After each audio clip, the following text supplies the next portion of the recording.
Assalamualaikum warahmatullahi wabarakatuh. Ada beberapa peninggalan Nabi dan Rasul yang kerap menjadi pusat perhatian publik, walaupun diketahui bahwa lingkup dakwahnya terletak di Jazirah Arab dan sekitarnya. Tapi peninggalan mereka kini sudah tersebar di berbagai penjuru dunia. Nabi dan Rasul adalah makhluk paling mulia di bumi yang mempunyai tujuan khusus dari Allah Subhanahu wa Ta'ala, yaitu mereka harus menyampaikan dan melanjutkan wahyu kepada umat. Menariknya, walaupun sudah hidup ribuan tahun yang lalu, jejak peninggalan mereka masih dapat dilihat sampai saat ini dan tersebar di beberapa negara muslim dunia. Yang pertama, gamis Nabi Muhammad SAW. Salah satu peninggalan Nabi Muhammad SAW yang masih bisa dilihat sampai saat ini adalah baju gamis. Sepotong pakaian Rasulullah ini masih tersimpan dan pernah dipamerkan di Masjid Hirkais Syarif, Istanbul, Turki pada bulan Ramadan. Ketika kekhalifahan Islam berkuasa, mereka berusaha untuk mengumpulkan berbagai peninggalan Rasulullah, termasuk Turki Utsmani yang memegang kepemimpinan pada tahun 1517.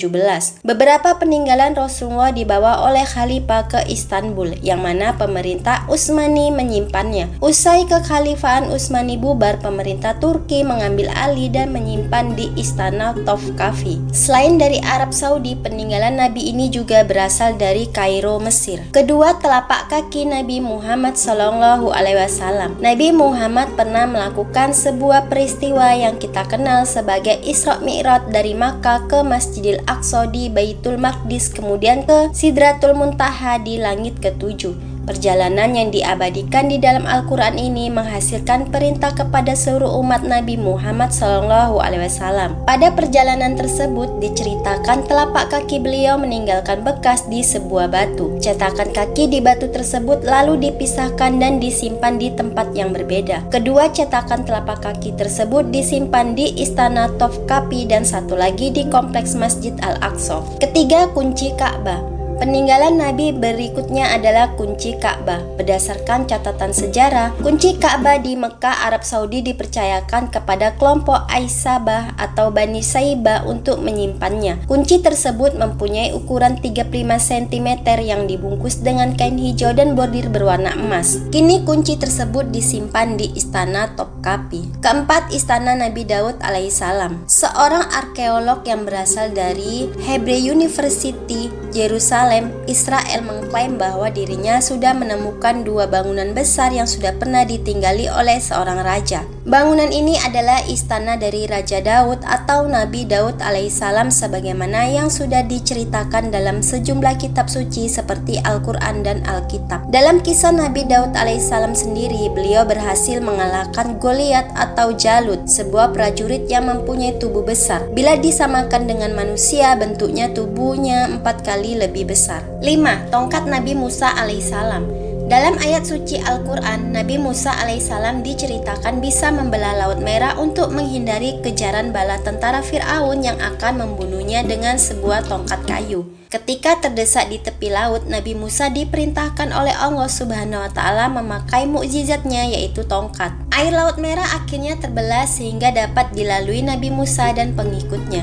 Kejadian ini akhirnya membuat Nabi Musa alaihissalam dan para pengikutnya selamat dari kejaran tentara Fir'aun. Kini peninggalan Nabi Musa tersebut diyakini berada di dalam sebuah kotak yang diberi nama The Ark of the Covenant dan bisa ditemukan seiring dengan terungkapnya kereta dan kotak emas milik Fir'aun. 6. Tabut Perjanjian Nabi Musa alaihissalam. Peninggalan Nabi yang menggemparkan dunia berikutnya adalah Tabut Perjanjian Nabi Musa. Ketika Nabi Musa alaihissalam kabur dari kejaran bala tentara kerajaan Fir'aun, beliau dikatakan bertapa di sebuah gua sebelum akhirnya menerima wahyu yang berupa kitab Taurat. Adapun salah seorang ahli yang bernama Roy White mengatakan dirinya sudah menemukan Tabut Perjanjian Nabi Musa alaihissalam yang berada di Goa Yeremia, Israel. Hal ini sejalan dengan penemuan yang diperkirakan berhubungan dengan kerajaan Fir'aun di masa lalu. Ketujuh, Bahtera Nabi Nuh alaihissalam. Kisah yang populer dari Nabi Nuh adalah pembuatan kapal besar di gunung sebagai perintah dari Allah Subhanahu wa Ta'ala. Nabi Nuh dan seluruh umatnya menaiki kapal tersebut untuk menghindari banjir besar. Sebab banjir tersebut kemudian menenggelamkan kaumnya termasuk anak dan istri. Peninggalan Nabi ini ditemukan di Gunung Agri atau Ararat, Turki. Kafi. Kedelapan, pedang Nabi Muhammad SAW. Sepanjang hidupnya diketahui bahwa Nabi Muhammad mempunyai beberapa pedang dengan nama yang berbeda-beda pula. Salah satu peninggalan Nabi ini dijuluki sebagai Al-Ma'thur yang pernah digunakan dalam beberapa pertempuran. Al-Ma'thur mempunyai panjang 100 cm